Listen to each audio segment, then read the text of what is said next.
That's right, ladies and gentlemen, TX141 here, also known as Paul, and today we're going to be revealing who came fourth in my inaugural Ace in a Day competition for arcade mode. To provide you with a quick refresher of the competition, about 7 weeks ago I set you all a challenge. Submit a 5+ kill gameplay without being shot down, taken from arcade mode, much like my Ace in a Day review format for said game mode. Additionally, if you are unable to submit a gameplay of that type, I offered you a chance of achieving 150 golden eagles via the close ace subset. The idea that you had to get 4 kills and at least 1 assist or more without being shot down.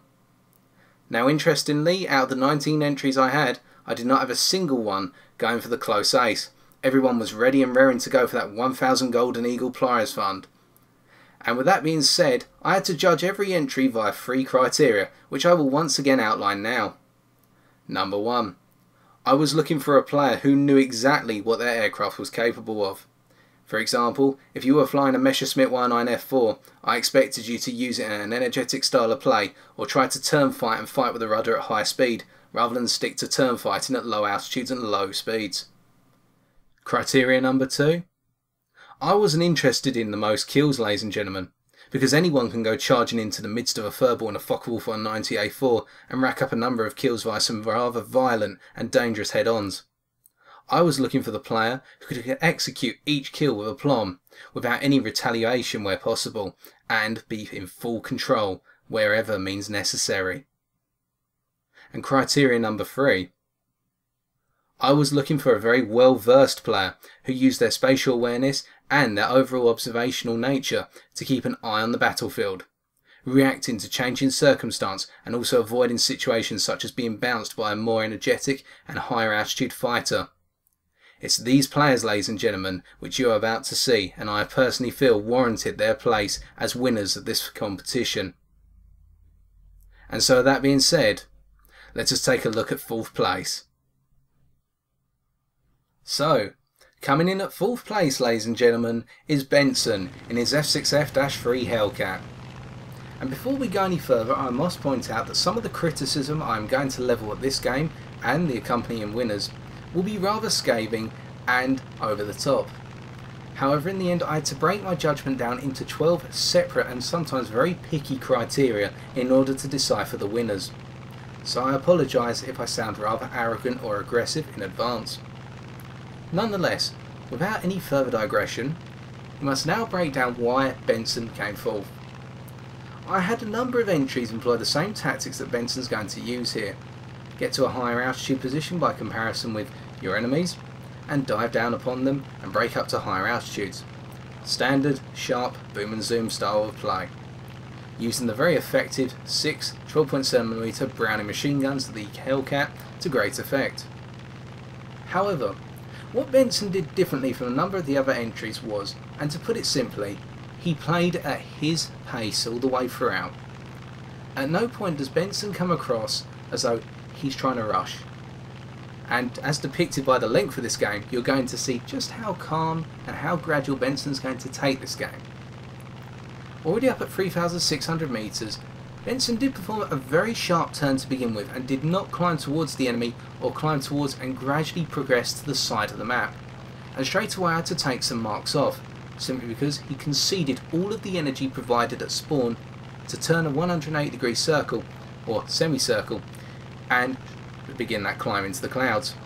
Of course, on the countermand, that means that Benson did use the cloud layer effectively to get up to these higher altitudes. By judgment, with the 3 criteria already outlined, we're going to see straight away that Benson does not employ all of the characteristics of the Hellcat. He demonstrates the versatility of the Hellcat, yes, but not its ability to turn fight or be overly manoeuvrable in the horizontal. Already approaching a PBY-5A Catalina for his first kill, quickly destroying it from a head-on approach, which is the most ideal versus a Catalina if not from above, we can see that Benson is pushing towards roughly 5,000 metres altitude. And up here it's going to be very hard for any of the enemy fighters coming fresh out of spawn to gain an altitude perch on top of him. Instead he is going to have the advantage in pretty much every scenario. And this is much like the basic style of play that I used to implement when I first started War Thunder, and I learned about the traits of having an altitude advantage on your opponent, especially in say a fighter such as the Messerschmitt 109F4. Of course, we're flying the Hellcat here, and so we have to realise that the Hellcat is going to be a little bit different. It possesses no cannon armament, and it means that you need to be accurate over a longer period burst, especially seeing as you do not have high explosive rounds in those 12.7mm, you have standard armour piercing rounds. As we can see here, Benson is implementing a good degree of the manoeuvrability of the Hellcat to try and pick out a target. Having dropped down to 3,900 metres altitude, he's trying to fathom an opponent that is climbing up to higher altitude, or flying level at a slightly lower altitude, which he can long arm and essentially hit and run back up to higher altitudes before anyone knows that he was there. So far no target's been identified, but now as he performs a split S, he's going to pick on an opponent. Or not. Simply because it was very hard to see the red dot below the cloud line there. There's no enemy fighters so far, coming up to even roughly 3,000 metres altitude. So it's the waiting game all over again. Hence why I said we're in it for the long haul here. But this is good. We're seeing patience in employment here. A level of self-control. And we can now see an enemy fighter climb up towards his position.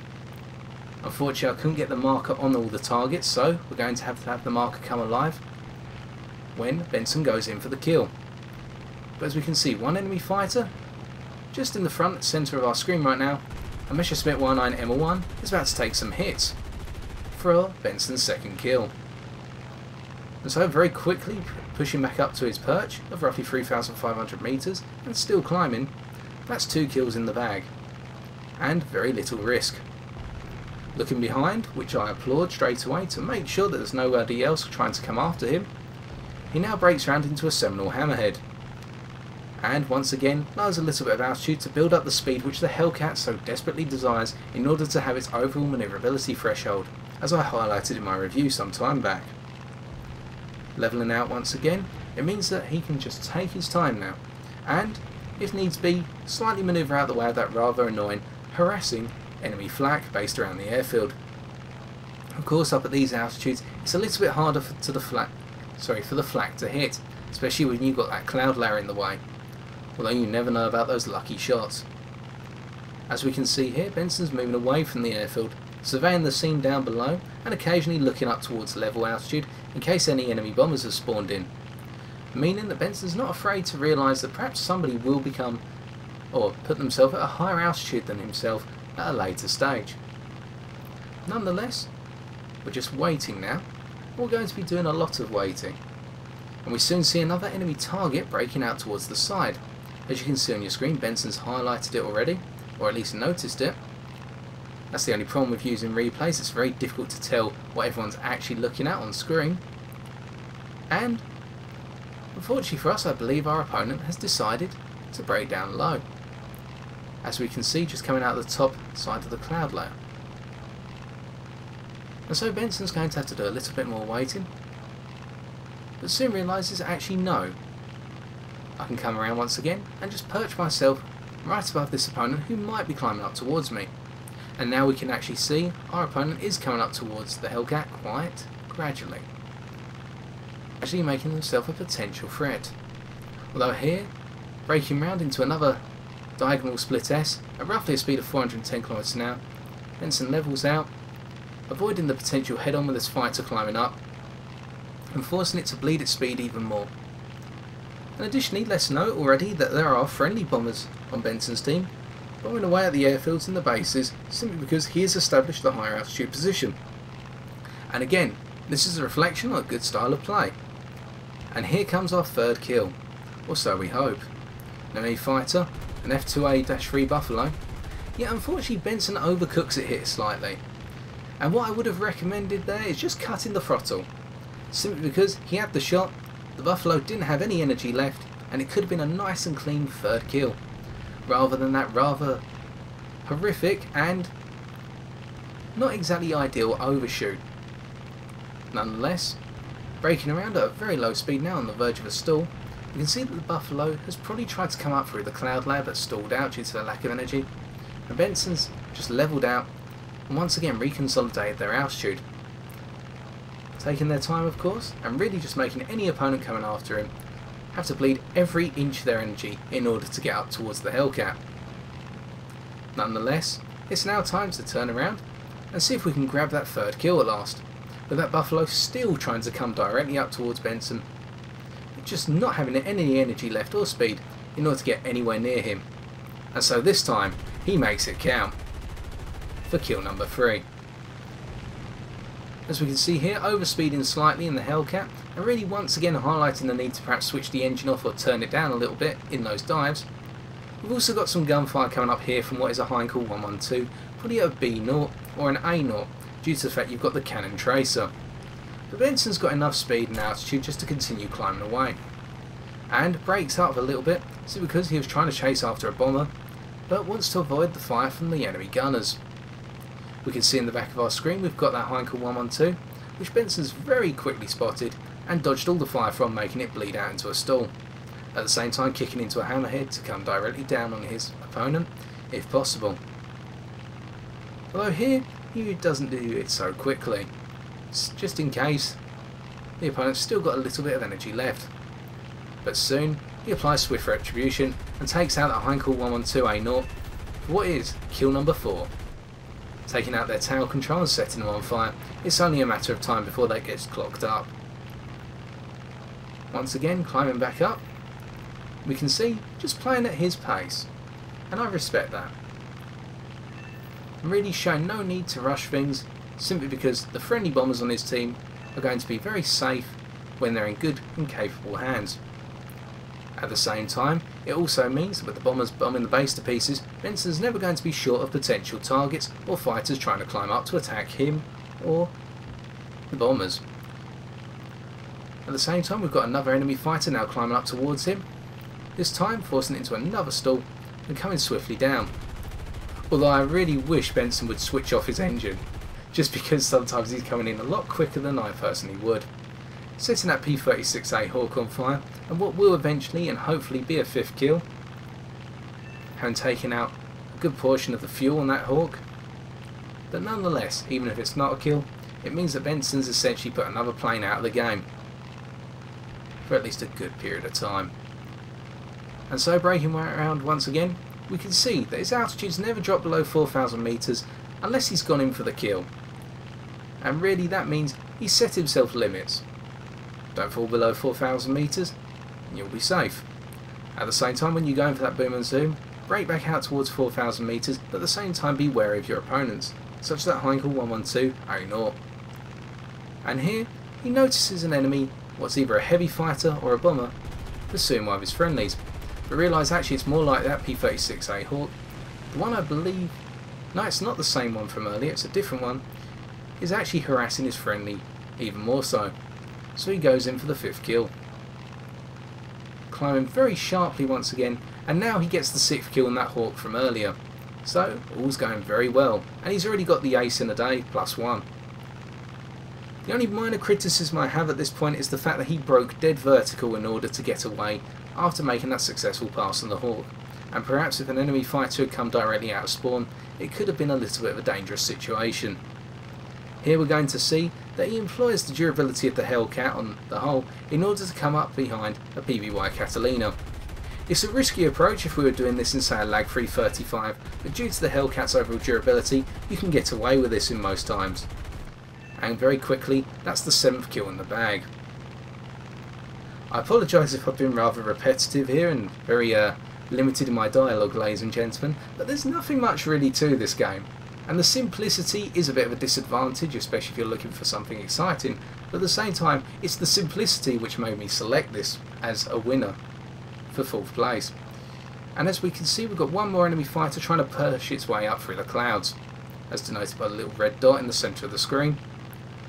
And already back up to 410 km an hour and an altitude of 4,400 metres, there's no need to panic for Benson. He's got this in the bag. It's just another routine, either hammerhead or split S, and take his or her opponent out with the rather devastating power of 612.7mm.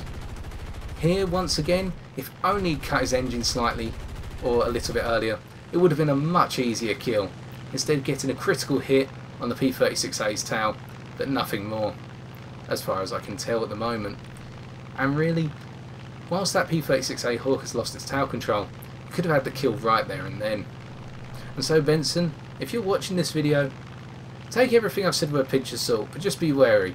Sometimes when you've got your opponent on the fence like that, or sorry, on the ropes in a boxing match, you don't need to be that overconfident and overpowerful in order to take them out.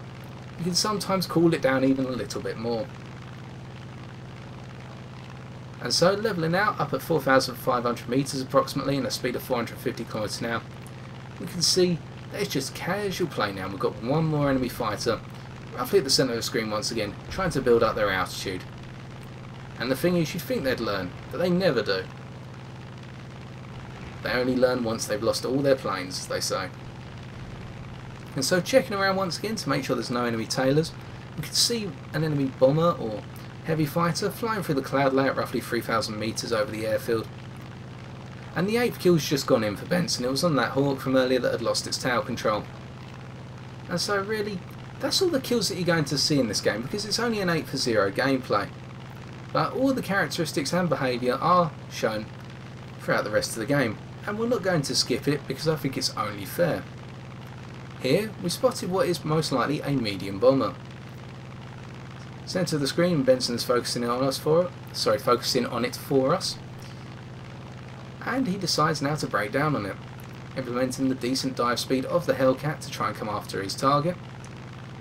Once again, showing that he does understand and appreciate the behaviours of the Hellcat quite effectively, although he's never had to force this plane into an actual standard high manoeuvrability turn fight or high speed turn fight, and so that's the one limiting factor in this gameplay, in all honesty. The fact that the plane wasn't always used to its full potential.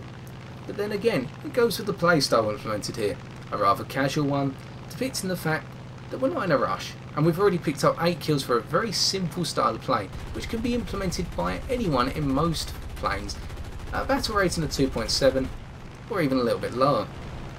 Setting the Beaufort's right wing on fire, or their right fuel tank based in the inner portion of the wing on fire, then some brakes up here to avoid taking any fire back.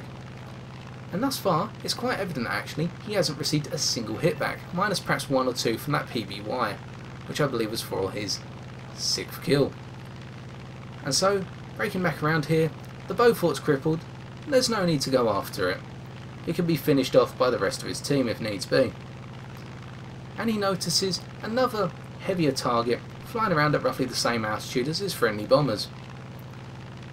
Once again, we can see it chasing after one of Benson's friendly bombers right now, although he's always anticipating the need for a little bit of awareness and perhaps the potential threat of any enemy fighters either below or at the same altitude as himself, because really now it's very unlikely anything's going to become into a position that's above him. Unfortunately, that SB2M that was harassing his friendly PBY has had its wings set on fire, so there's no worries here. And with just under a minute to go now, Benson's going to put some shots in at a P400, attacking the friendly PBY. Yet once again here, Benson had just switched off his engine, which I believe he does here, very slightly, and realises you don't need to overspeed as much. Could have been a kill rather than a critical hit on the fuel tank of that P400. Yet his pass had its desired effect, damaging it enough to force it off the tail of his friendly aircraft. And so really, that's the one criticism I have of this game. As he loops round but realises the P400's got a little bit of energy. The criticism I have is that Benson just needed to control the engine a little bit more. That was all that was required. As he puts in a few more rounds and finally gets the kill on the P400, we can't credit that, unfortunately, because it's after the game had ended. And so now, I'm just going to do a quick recap of the reasons why I selected this game, its good points, and some of the bad points. So that way, Benson gets a bit of feedback, and also, you can all see why I selected this game in reflection. Hence, to quickly summarise, the good. Benson displayed great awareness throughout this game. There's very rarely a time when an opponent could catch him by surprise, and even when that Heinkel 112A0 managed to fire off a couple of 20mm rounds close to his tail section, he was aware of the fact that that Heinkel was there, and very quickly started to position himself in a way that the Heinkel 112 would have to bleed out its energy. And this combines into the fact that Benson played a very conservative, casual and relaxed style of play. Put himself up at 4,000 to 5,000 metres in pretty much every instance apart from when he was diving on a target. When he went in for the boom and zoom shots, sometimes he overcooked it, but we'll come on to that in a second. But he always had enough energy to get back away from his opponents, and that meant that he only took damage, interestingly enough, from that PBY 5A Catalina that he came up onto the back of towards the end of the game. The one final item was he implemented the versatility of the Hellcat to a decent extent, showing that it has the decent rudder with those hammerheads, decent control up to a speed of 600 km an hour in a boom and zoom style dive, and its decent roll rate on the whole. Yet with that being said, we now come on to the bad. As previously mentioned, Benson overcooked a good portion of some of his passes. The engine control was a little bit lax, and if he'd switched off the engine, especially in the boom and zoom on the F2A-3 Buffalo, the P400 and the P36A Hawks, we could have been looking at 3 much faster kills and perhaps even that 9th kill on the P400 before the game ended. And this also meant that when he hit that speed barrier of 600 km an hour higher, the Hellcat started to handle a little bit less easily, and as a result it compromised some of his exits on the boom and zoom passes. The only other criticisms I have would be firstly that because of the nature of his playstyle in the game, he did not display the overall versatility of the Hellcat in terms of high speed turn fighting. Yet that is a criticism that goes hand in hand with the conservatism displayed here, and so really the 2 points mitigate one another. Additionally, what we should also note is that when he attacked the PBY from behind, he did also put himself at risk but implemented the durability of the Hellcat. Of course, it's not the most ideal approach on the back of an enemy bomber, float plane or medium bomber to attack it from behind where its guns are probably going to concentrate more fire than at the front. So this goes hand in hand with the good point of using the durability of the aircraft. Yet really other than that, there's very little to pull apart, other than the fact for the viewer it's a very lackluster in some respects and non-interesting game for those who are looking for a bit more of an intensity. And so really, I would class this game as probably one of the best depictions of how to simply control higher altitudes, provided your friendly bombers, with control of the bombing of the bases on level altitude, and really just have a nice, easy time in what is a very easy craft to get to grips with. And so Benson, congratulations, you've won yourself 150 Golden Eagles. And so with that being said, if you feel that you could level more criticism, or that I've been a bit too harsh on Benson, why not put a comment in the comments section below and give me your thoughts on what I classed as a 4th place winner for the Ace in a Day competition. Yet until next time, ladies and gentlemen, take care and good luck in the skies.